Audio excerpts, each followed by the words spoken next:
बिस्मिल्लाहिर्रहमानिर्रहीम। आज के लेक्चर में हम देखेंगे कि एक इलेक्ट्रॉन पे चार्ज को कैसे फाइंड आउट किया जा सकता है। आज का टॉपिक है हमारा charge on an electron by Millikan method. In fact 1909 के अंदर R.A. मिलिकन ने एक एक्सपेरिमेंटल सेटअप कंस्ट्रक्ट किया, जिस एक्सपेरिमेंटल सेटअप की बेस पे चार्ज ऑन इलेक्ट्रॉन को प्रिसाइजली मेजर किया गया। ठीक है, मिलिकन एक्सपेरिमेंट क्या था, इससे हम चार्ज को कैसे फाइंड आउट कर सकते हैं, इस चीज़ को समझने के लिए हम एक्सपेरिमेंटल सेटअप को कंसीडर कर लेते हैं। आपके पास फिगर मौजूद है। फिगर हम स्टार्ट करेंगे यहाँ से। ये आपके पास दो पैरेलल प्लेट्स हैं। एक आपके पास ये प्लेट है और आपके पास एक ये प्लेट है। ठीक है, दो पैरेलल प्लेट्स हैं। एक प्लेट को नाम दे दिया P का, दूसरी प्लेट को नाम दे दिया P प्राइम का नाम दे दिया। जो टॉप वाली प्लेट है, इस प्लेट को बैटरी के पॉजिटिव टर्मिनल के साथ अटैच कर दिया और जो P प्राइम प्लेट है, इस प्लेट को बैटरी के नेगेटिव टर्मिनल के साथ अटैच कर दिया। इस तरह P प्लेट के ऊपर पॉजिटिव चार्जेस मौजूद हैं और जो P प्राइम प्लेट है, इसके ऊपर नेगेटिव चार्जेस मौजूद हैं। अब जो पॉजिटिव चार्जेस हैं, ये P प्लेट के ऊपर ऐसे यूनिफॉर्मली डिस्ट्रीब्यूटेड हैं।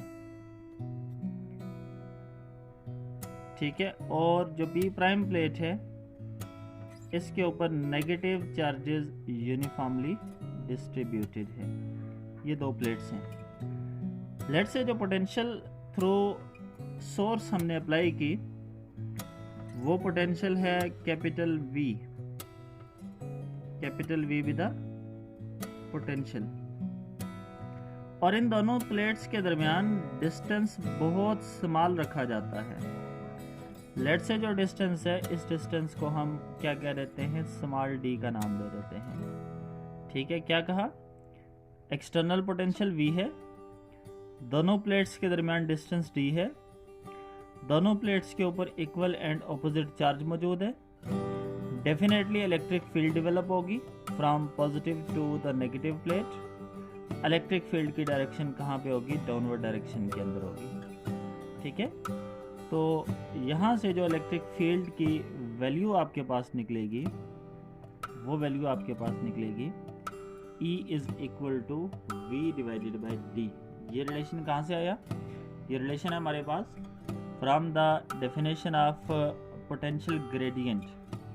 Electric field can be defined as negative gradient of potential is equal to the electric field। यानी E is equal to del V by del D लिखें तो लिख सकते हैं। ये वहाँ से रिलेशन आया। E is equal to क्या है, कैपिटल V by D है, where V be the potential, D be the distance between plate and E be the electric field। ठीक है, तो आपके पास पोटेंशियल क्या है, नाउन है, जो कि हम एक्सटर्नली प्रोवाइड कर रहे हैं। ठीक है, थ्रू सोर्स हम इसको अप्लाई कर रहे हैं। D आपके पास क्या है, डिस्टेंस बिटवीन प्लेट्स है। ये डिस्टेंस बिटवीन प्लेट जो है, ये भी नाउन होता है, ये भी हम जानते हैं। तो अगर ये दोनों चीज़ें नाउन हों तो आपके पास इलेक्ट्रिक फील्ड की वैल्यू भी निकल आती है। तो इट मीन्स कि आपके पास इलेक्ट्रिक फील्ड की मैग्नीट्यूड मौजूद है। अब उसके बाद होगा क्या कि हमारे पास एक एटॉमाइजर है। एटॉमाइजर के अंदर आपके पास क्या है कि ऑयल के ड्रॉपलेट्स मौजूद हैं। ठीक है, वो ऑयल के ड्रॉपलेट्स इस पोजीशन पे हैं। जब हम इसको यहाँ से प्रेस करेंगे तो ऑयल ड्रॉपलेट्स बहुत हाई प्रेशर के साथ लास्ट नोजल से इजेक्ट आउट होंगे। अब इजेक्ट आउट होते हुए ये जो ऑयल के ड्रॉपलेट्स हैं, ये चार्ज होते जाएंगे। इन पे किसी भी तरह का चार्ज आ सकता है, इन पे पॉजिटिव चार्ज भी आ सकता है, इन पे नेगेटिव चार्ज भी आ सकता है, ये न्यूट्रल भी रह सकते हैं। ठीक है, बहरहाल जब ये पार्टिकल्स यानी ऑयल के जो ड्रॉपलेट्स हैं ये इस नोजल से इजेक्ट आउट होंगे, तो नोजल से इजेक्ट आउट होने के साथ साथ ड्यू टू फ्रिक्शन, ठीक है, किस वजह से, फ्रिक्शनल फोर्सेस की वजह से ये जो आपके पास क्या है ऑयल के ड्रॉपलेट्स हैं ये चार्ज हो जाएंगे, ठीक है। अब देखिएगा ज़रा कि आपके पास चूँकि ड्रॉपलेट्स हैं बहुत सारे, आप जानते हैं कि किसी भी ड्रॉपलेट के अंदर लार्ज नंबर ऑफ एटम्स होते हैं। एटम के सेंट्रल पोर्शन पे पॉजिटिव न्यूक्लियस, जबकि ऑर्बिट्स में इलेक्ट्रॉन्स रिवॉल्व कर रहे होते हैं, तो फ्रैक्शन की वजह से सम टाइम को इलेक्ट्रॉन एनर्जी गेन कर जाता है, लास्ट ऑर्बिट से स्किप हो जाता है, और जब लास्ट ऑर्बिट से स्किप होगा तो ऐसे सिचुएशन में इस पूरे एटम के ऊपर एक नेट पॉजिटिव चार्ज आ जाएगा, ओके, क्योंकि एक इलेक्ट्रॉन क्या हुआ, यहाँ से रिमूव हुआ। सिमिलरली बाज़ दफ़ा फ्रैक्शन की वजह से कोई एटम चार्ज को गेन कर लेता है, उसके ऊपर कौन सा चार्ज आ जाएगा, नेगेटिव चार्ज आ जाएगा। और सम टाइम हो सकता है कि कोई भी पार्टिकल, ऑयल का ड्रॉपलेट कोई भी चार्ज गेन ना करे, वो न्यूट्रल ही रहे, ठीक है। तो तीनों तरह के पार्टिकल्स हो सकते हैं। मैं 3 पार्टिकल्स लेट कर लेता हूँ। आपके पास है एक पॉजिटिव है, एक आपके पास नेगेटिव है, और ये सेंटर वाला न्यूट्रल बना दिया, ठीक है। एक पॉजिटिव आ गया, एक नेगेटिव आ गया, और एक सेंटर वाला न्यूट्रल आ गया। यानी पॉसिबिलिटी तीनों पार्टिकल्स की है कि तीनों पार्टिकल्स जो हैं ये पॉजिटिव, नेगेटिव और न्यूट्रल ये यहाँ से इजेक्ट आउट हो सकते हैं। अब ये जो पार्टिकल्स यहाँ से इजेक्ट आउट हुए, ये यहाँ से फॉल करते करते करते करते करते ये जो होल है, इस होल से इंटर होते जाएंगे, ठीक है। ये जो होल है आपके पास, ये होल ऐसे बना हुआ है, और यहाँ से ये पार्टिकल्स इंटर होके दोनों प्लेट्स के दरमियाने वाले रीजन में आ जाएंगे, इस रीजन में आ जाएंगे। अब इस रीजन को व्यू करने के लिए हम यहाँ पे एक माइक्रोस्कोप लगाते हैं। ये माइक्रोस्कोप एक सर्कल के अंदर इंडिकेट की, इसको हम कैपिटल M के साथ इंडिकेट कर देते हैं। कैपिटल M से मुराद है ये माइक्रोस्कोप है, ये ऐसा विजिबल होता है हमारे लिए। हम बाहर से जब देख रहे होते हैं तो हमें ये जो सर्कल है, इस सर्कल के अंदर जो चीज़ें हैं ये हमें नज़र आ रही होती हैं। अब यहाँ तक जो लाइट पहुँचाने का काम है, लाइट पहुँचाने के लिए हम यहाँ पे एक लाइट सोर्स इस्तेमाल करते हैं, और लाइट सोर्स से जो लाइट रेडिएशंस निकलती हैं उनको एक पॉइंट के ऊपर फोकस करवाने के लिए हम क्या रख लेते हैं, एक कन्वेक्स लेंस को रख लेते हैं, ठीक है। अगर सोर्स एग्जैक्टली फोकस पॉइंट पे हो तो after refraction light rays exactly parallel हो जाती हैं, ठीक है। हम सोर्स को इस तरह से एडजस्ट करते हैं कि लाइट रेज यहाँ से जो रिफ्रैक्शन के बाद ये लाइट रेज अप्रोक्सीमेटली इस रीजन को क्या करें, ज़्यादातर फोकस करें, इस रीजन को इल्यूमिनेट करें। तो लिहाजा जो माइक्रोस्कोप वाला रीजन है, ये माइक्रोस्कोप वाला रीजन ये आपको विजिबल भी होगा और आप इसको कंटिन्यूसली व्यू भी कर रहे होंगे। अब ये 3 तरह के पार्टिकल्स कहाँ पे आएंगे, ये 3 तरह के पार्टिकल्स इन 2 प्लेट्स के दरमियान में आ जाएंगे, ठीक है। इन 3 तरह के पार्टिकल्स जब इंटर होंगे होल में से, तो होल में से इंटर होते हुए अब हम क्या करेंगे, साथ साथ इलेक्ट्रिक फील्ड को भी ऑन कर देंगे, ठीक है। हमने इलेक्ट्रिक फील्ड को ऑन कैसे करना है, हमने पोटेंशियल अप्लाई कर देनी है। पोटेंशियल अप्लाई करने से इलेक्ट्रिक फील्ड क्या हो जाएगी, ऑन हो जाएगी। तो देखिएगा जरा, एक था नेगेटिव चार्ज। नेगेटिव चार्ज का जो मैस है उसकी वजह से एक इसके ऊपर डाउनवर्ड डायरेक्शन में फोर्स लगनी है, जिसको हम क्या कहेंगे, ग्रेविटेशनल फोर्स कहेंगे। इसका वेट डाउनवर्ड डायरेक्शन में एक्ट करेगा, और ये लिखेंगे Fg is equal to mg, यानी weight of the particle is acting vertically downward direction. But at the same time जो नेगेटिव चार्ज है, इसके ऊपर जो फोर्स है ये अपर डायरेक्शन में लगनी है। देखें, अगर नेगेटिव यहाँ पे होता, नीचे वाली प्लेट नेगेटिव है, नेगेटिव को रिपेल करती है, तो वो नेगेटिव कहाँ पे जाएगा, वो ऊपर की तरफ फोर्स लगेगी, इलेक्ट्रिक फील्ड के अगेंस्ट फोर्स लगनी है। तो लिहाजा नेगेटिव पार्टिकल पे फोर्स किधर लगनी है, ऊपर की तरफ फोर्स लगनी है, ठीक है।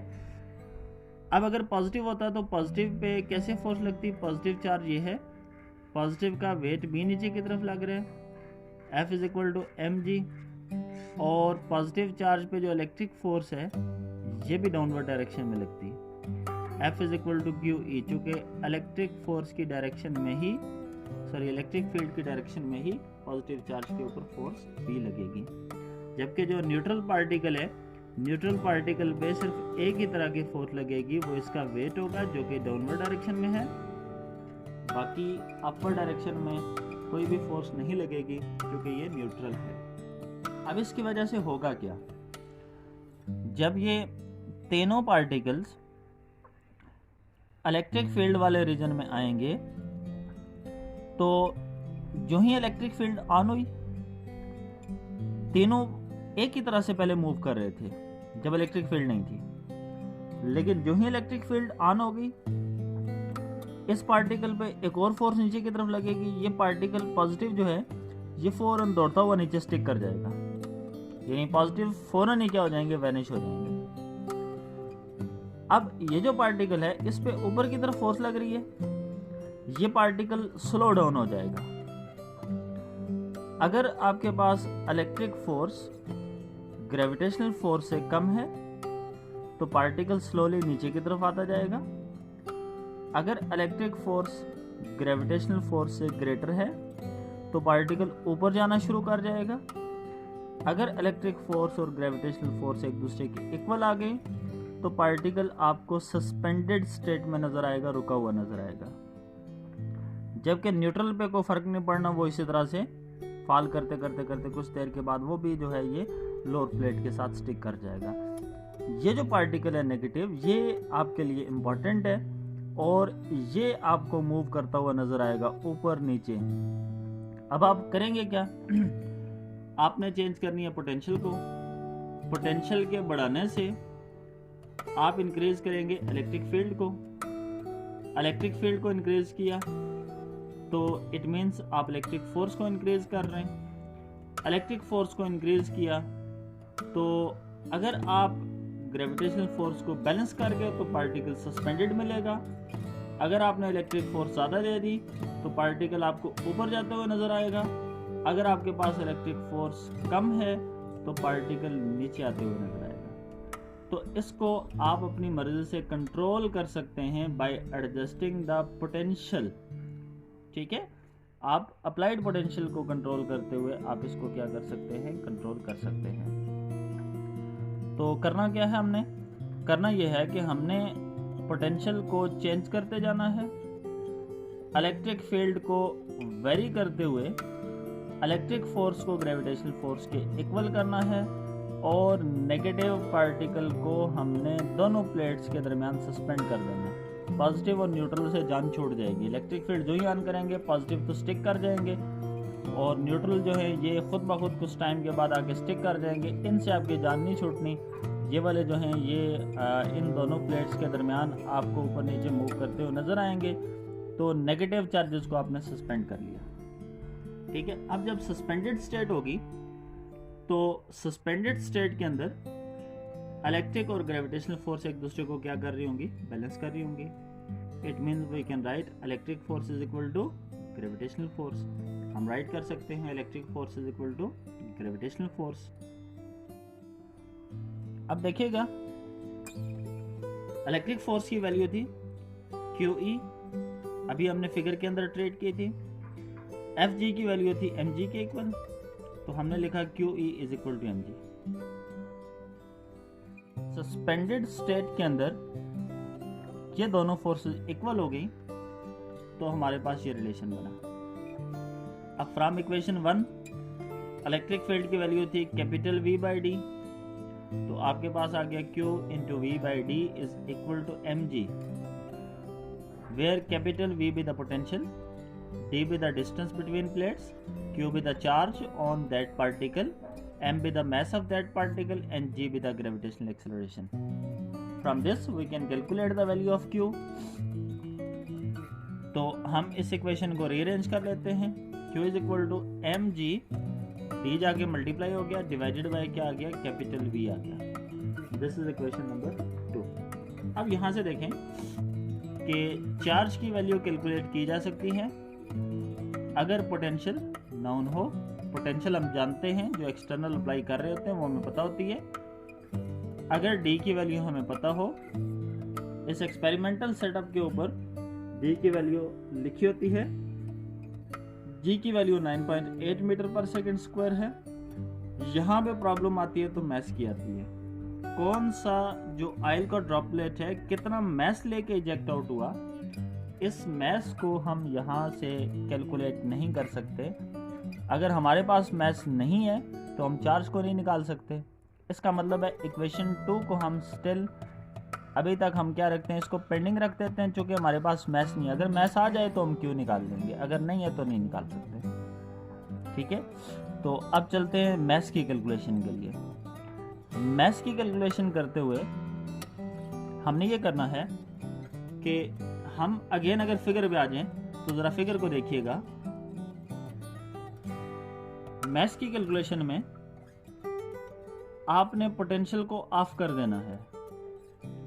पोटेंशियल ऑफ होगी तो इलेक्ट्रिक फील्ड भी ऑफ हो जाएगी। इलेक्ट्रिक फील्ड ऑफ होगी तो अपवर्ड डायरेक्शन के अंदर लगने वाली जो फोर्स थी Fe is equal to QE, ये वाली फोर्स भी क्या हो जाएगी, ये वाली फोर्स भी ऑफ हो जाएगी। तो इसका मतलब है सिर्फ एक ही फोर्स लग रही है। कौन सी फोर्स, डाउनवर्ड डायरेक्शन के अंदर एक फोर्स लग रही है जो कि इसका वेट है। But at the same time यहाँ पे बहुत सारे एयर के पार्टिकल्स भी मौजूद हैं, छोटे छोटे पार्टिकल्स हैं। ठीक है, वो पार्टिकल्स क्या करेंगे कि वो पार्टिकल्स इसकी मोशन को अपोज करना शुरू करेंगे। ठीक है, और इसको जब अपोज करेंगे तो इसके ऊपर क्या करेंगे, अपर डायरेक्शन के अंदर एक फोर्स अप्लाई करेंगे। ये जो फोर्स होगी, इस फोर्स को आप कहते हैं ड्रैग फोर्स कहते हैं। ड्रैग फोर्स का मैथमेटिकल रिलेशन है 6 pi eta R V T. ठीक है, 6 पाई तो कांस्टेंट है, ईटा कोफिशिएंट ऑफ विस्कोसिटी है। ठीक है, ये कोफिशिएंट ऑफ विस्कोसिटी ये किसी भी जो मीडियम है ये उसकी नेचर के ऊपर डिपेंड करता है। मिसाल के तौर पे अगर पार्टिकल एयर में फॉल कर रहा हो तो जो ड्रैग फोर्स होगी वो डिफरेंट होगी। अगर पार्टिकल हनी में फॉल कर रहा हो तो ड्रैग फोर्स डिफरेंट होगी। अगर पार्टिकल किसी और लिक्विड के अंदर फॉल कर रहा हो तो ड्रैग फोर्स डिफरेंट होगी। ठीक है, तो आपके पास जो ईटा है ये मीडियम की प्रॉपर्टी के ऊपर डिपेंड करता है और ये मीडियम के लिए नाउन भी होता है। आर रेडियस है इस पार्टिकल का और वी टी है टर्मिनल वेलोसिटी। ठीक है, जो जो ये नीचे फॉल करता जाएगा, एक स्टेज ऐसा आएगा कि जब ड्रैग फोर्स इस वेट को बैलेंस कर लेगी उस वक्त ये पार्टिकल कांस्टेंट वेलोसिटी से फॉल करेगा, जिसको कहते हैं टर्मिनल वेलोसिटी। तो हमने इसको क्या करवाना है, इलेक्ट्रिक फील्ड को ऑफ करना है, इसको फॉल करने देना है। फॉल करते करते क्या करेगा, ये टर्मिनल वेलोसिटी गेन कर जाएगा और ये टर्मिनल वेलोसिटी बहुत जल्दी गेन करेगा क्योंकि इसका मैस बहुत छोटा है, इसका वेट बहुत स्मॉल होगा और बहुत स्मॉल ड्रैग फोर्स इसको क्या कर जाएगी, बैलेंस कर जाएगी। लिहाजा इसकी टर्मिनल वेलोसिटी भी क्या रहेगी, बहुत स्मॉल सी रहेगी। ठीक है, तो ये फौरन फॉल करेगा, फौरन टर्मिनल वेलोसिटी को क्या कर जाएगा, गेन कर जाएगा। अब सस्पेंडेड स्टेट के अंदर ये होगा, जब ये पार्टिकल टर्मिनल वेलोसिटी से मूव कर रहा होगा उस वक्त जो ड्रैग फोर्स है ये बैलेंस करेगी ग्रेविटेशनल फोर्स को। तो ड्रैग फोर्स की जगह राइट किया 6 pi eta R V T, where V T with the terminal velocity is equal to mg। ठीक है, इज इक्वल टू mg। अब यहाँ से तो हम मैस निकाल सकते हैं अगर आपके पास क्या हो, r की वैल्यू हो और vt की वैल्यू हो। ये थोड़ी सी कम्प्लेक्स बनी, चले हम इसको थोड़ा सा आसान करते हैं, फिर देखते हैं क्या होगा। बहरहाल इसको कह देते हैं इक्वेशन नंबर, ये हमारे पास क्या है, 3 है। ओके, अब देखें आपके पास है कैलकुलेशन फॉर मैस। मैस की कैलकुलेशन हम डेंसिटी के बेसिक फार्मूला से भी कर सकते हैं। From the definition of density, density is equal to mass per unit volume. Mass can be written as m is equal to density multiply by volume। Density as it is right की और volume हमने यहाँ पे particle का put करना है। अब particle जो है, ऑयल के ड्रॉपलेट्स हैं, ये आमतौर पे स्फेरिकल शेप के अंदर होते हैं। स्फेरिकल मीन जस्ट लाइक अ स्फेयर, और स्फेयर का वॉल्यूम होता है 4/3 पाई आर क्यूब। ठीक है, याद रखिएगा, where R is the radius of the sphere. तो v की जगह पे हमने क्या पुट किया, उसका वॉल्यूम पुट कर लिया। तो आपके पास मैस की ये वैल्यू बन गई। चले हमारे पास तो ये रिलेशन बड़ा सिंपल सा है, इसलिए सिंपल सा है कि रो डेंसिटी है ऑयल की, जो ऑयल आप यूज़ करेंगे वो उसकी डेंसिटी हमें नोन होगी, और 4/3 पाई तो कांस्टेंट है, आर है रेडियस ऑफ द स्फीयर। अब प्रॉब्लम ये है कि चले हम अगर मैस को यहाँ से कैलकुलेट कर लें तो फिर हमें रेडियस पता होना चाहिए, ठीक है। अब कौन सा पार्टिकल है जिसका रेडियस क्या है ये हमें नहीं पता, या कोई भी पार्टिकल किस रेडियस का बन के निकलता है वो हमें नहीं पता होता, ठीक है। जो कि आप एटॉमाइजर को प्रेस करते हैं, पार्टिकल्स बहुत सारे निकल आते हैं, तो फिर आपको क्या पता कि कौन सा पार्टिकल का रेडियस क्या है, इसको मेजर कैसे करेंगे। इसका मतलब है कि ये इक्वेशन आपके पास सारी नोन है स्वाई रेडियस को छोड़ के। फिलहाल हम इसको कह देते हैं इक्वेशन नंबर 4। अगर आपका रेडियस यहाँ कैलकुलेट हो जाता, मैस निकाल लेते, मैस को फिर आप प्रीवियस इक्वेशन में पुट करते तो आपको चार्ज मिल जाता, ठीक है। इसका मतलब है अब हमारे लिए कौन सा प्रॉब्लम है, अब हमारे लिए प्रॉब्लम ये है कि हमारे पास रेडियस नहीं है, ठीक है। तो अब हम चलते हैं कैलकुलेशन फॉर रेडियस पे, ठीक है। रेडियस के लिए अगर आपको याद हो तो पीछे हमने एक इक्वेशन डेवलप की थी 3, और ये उस वक्त थी जब पार्टिकल को in the absence of electric field हम फॉल करवा रहे थे। तो पार्टिकल जब टर्मिनल वेलोसिटी गेन करता है तो उस वक्त ड्रैग फोर्स और ग्रेविटेशनल फोर्स एक दूसरे को बैलेंस कर जाती हैं। 6 pi eta R V T is equal to M G, equation number 3। तो हमने क्या करना, इस इक्वेशन को फिर आगे यूज करना है। तो कंसीडर इक्वेशन नंबर 3 थी 6 pi eta R V T is equal to M G था। m आपने ऊपर कैलकुलेट किया हुआ है, rho into 4/3 pi R cube into जी।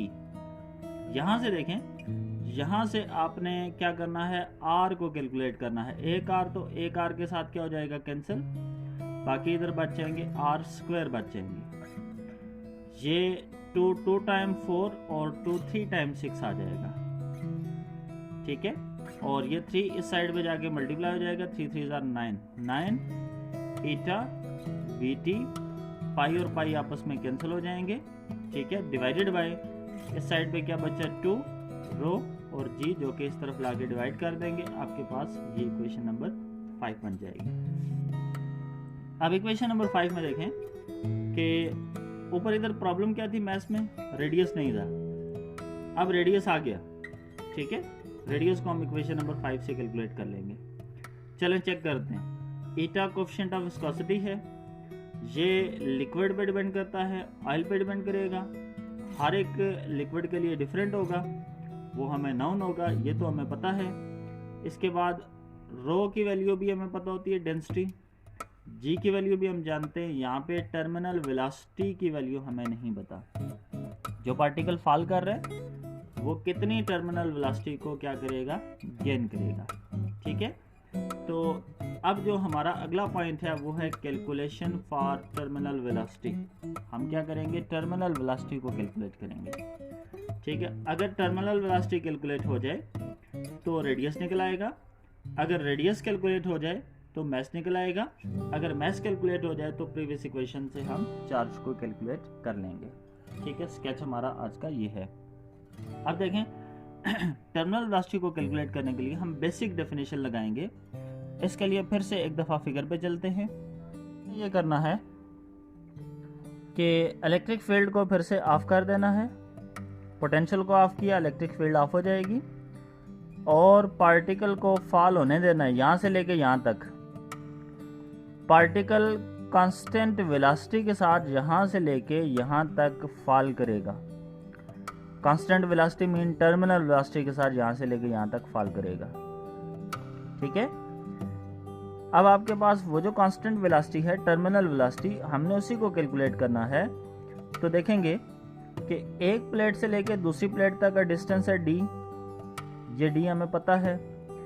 जब एक पार्टिकल यहाँ से एंटर होगा, हमें नज़र आ रहा होगा, ठीक है, हम उस वक्त क्या कर देंगे, स्टॉप वॉच को ऑन कर देंगे, और पार्टिकल फॉल करते करते करते करते जब पार्टिकल लोअर प्लेट को हिट करेगा, हम स्टॉप वॉच को ऑफ कर देंगे।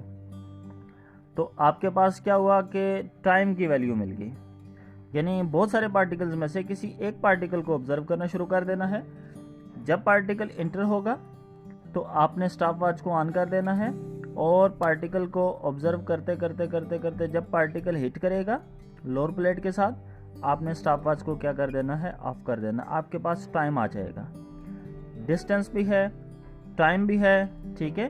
तो डिस्टेंस बाय टाइम करेंगे, आपके पास क्या आ जाएगा, वेलोसिटी आ जाएगी। वो वेलोसिटी इनफैक्ट इसकी टर्मिनल वेलोसिटी होगी, ठीक है। Terminal velocity can be calculated by Vt is equal to d divided by t when electric field is 0। Distance हम जानते हैं, टाइम हमने स्टॉप वॉच से कैलकुलेट कर लिया, तो v is equal to d by T से हम टर्मिनल वेलोसिटी कैलकुलेट कर लेंगे। अब मिलिकन ने ये किया कि मिलिकन ने टर्मिनल वेलोसिटी को कैलकुलेट किया, उसको पुट कर दिया इक्वेशन नंबर 5 में। इक्वेशन नंबर 5 में पुट करने से उसके पास क्या निकला, रेडियस निकल आया, और रेडियस को उठा के उसने इक्वेशन नंबर 4 में पुट किया, उसके पास क्या निकल आया, मैस निकल आया। और देन इक्वेशन नंबर 4 से मैस को पिक किया और प्रीवियस इक्वेशन थी आपके पास ये Q is equal to mg/d divided by v। तो यहाँ से मैस की वैल्यू पुट करने से चार्ज की वैल्यू आ गई। तो मिलिकन ने इस तरह बहुत सारे पार्टिकल्स के चार्जेस को कैलकुलेट किया, ठीक है, और बड़े इंटरेस्टिंग रिजल्ट उसने यहाँ से निकाले। देखा कि बाज़ पार्टिकल्स हैं जिन पे चार्ज है 1.6 क्रॉस 10 पावर माइनस 19 कूलम के, बाज़ पार्टिकल्स हैं जिन पे चार्ज इस फैक्टर का डबल है, यानी 2 multiply by 1.6 cross 10 power minus 19। बाज़ ऐसे पार्टिकल्स हैं जिस पे इस फैक्टर के 3 गुना ज़्यादा चार्ज है, बाज़ पे 4 गुना ज़्यादा चार्ज है, बाज़ पे 5 गुना ज़्यादा चार्ज है। यानी जितने भी उसको चार्जेस मिले वो इस चार्ज के इंटीग्रल मल्टीपल में मिले। और उसने कहा कि सबसे छोटा चार्ज ये है 1.6 क्रॉस 10 पावर माइनस 19 कूलम। तो यही वो छोटा चार्ज है जो कि एक इलेक्ट्रॉन के लूज होने से एक एटम गेन कर सकता है, या एक इलेक्ट्रॉन के गेन करने से एक एटम गेन कर सकता है, ठीक है। तो इसका मतलब है कि ये वो मिनिमम चार्ज है जो एक इलेक्ट्रॉन पोजेस कर रहा है। अगर एक इलेक्ट्रॉन एक एटम में से निकल जाता है तो एटम पे इतना ही पॉजिटिव चार्ज लीव कर जाएगा। अगर एक इलेक्ट्रॉन एक न्यूट्रल एटम के अंदर इन हो जाता है तो इतना ही नेगेटिव चार्ज उस एटम के अंदर आ जाएगा, नेट चार्ज आ जाएगा। तो Millikan found that each charge was an integral multiple of minimum value of charge equal to 1.6 cross 10 power minus 19 coulomb. He therefore concluded that this minimum value of charge is the charge on electron. उसने कहा यही वो छोटी से छोटी value है charge की जो एक क्या है, इलेक्ट्रॉन की, इलेक्ट्रॉन के ऊपर जो चार्ज है ये उसकी वैल्यू है, ठीक है। तो इस तरह से हम क्या करते हैं कि मिलिकन ऑयल ड्रॉप मेथड से हम किसी भी इलेक्ट्रॉन का चार्ज एक्सपेरिमेंटली मेजर करते हैं। चार्ज जो है ये इलेक्ट्रॉन जो है ये एक बहुत छोटा सा पार्टिकल है, ठीक है। तो इसका चार्ज जो है ये फाइंड आउट करना बहुत डिफ़िकल्ट है, इसका चार्ज फाइंड आउट करना बहुत डिफ़िकल्ट है। तो मिलिकन फर्स्ट वन साइंटिस्ट था 1909 के अंदर जिसने जो है वो इलेक्ट्रॉन के ऊपर चार्ज को प्रिसाइजली मेजर किया। और आज भी हम देखते हैं कि इलेक्ट्रॉन का चार्ज जो है ये 1.6 cross 10 power minus 19 column different problems के अंदर हम यूज़ करते हैं, ठीक है। तो वैल्यू याद रखिएगा। उम्मीद है मेथड भी आपको क्लियर हो गया होगा। स्टेटमेंट अच्छे तरीके से रीड कर लीजिए आपका बुक से। और एक इसके साथ एक प्रॉब्लम है वो मैं आपको सजेस्ट करूँगा वो सॉल्व कीजिएगा। वो बल्कि इसके साथ एक एग्जाम्पल है। एग्जाम्पल में आपने क्या करना है कि d बाई टी से पहले टर्मिनल वेलोसिटी निकालनी है। d और t दोनों दिए हुए हैं, ठीक है। यहाँ से आपके पास क्या आ जाएगा, रेडियस को उठा के ऊपर वाली इक्वेशन में पुट करना, आपके पास आ जाएगा मैस, ठीक है। और मैस को आपने प्रीवियस इक्वेशन में पुट करना, आपके पास आ जाएगा चार्ज, ठीक है। तो होप्स हो कि आपको समझ आ गया होगा। अपना ख्याल रखिएगा। यहाँ तक हम आज का लेक्चर स्टॉप करेंगे। अपना ख्याल रखिएगा।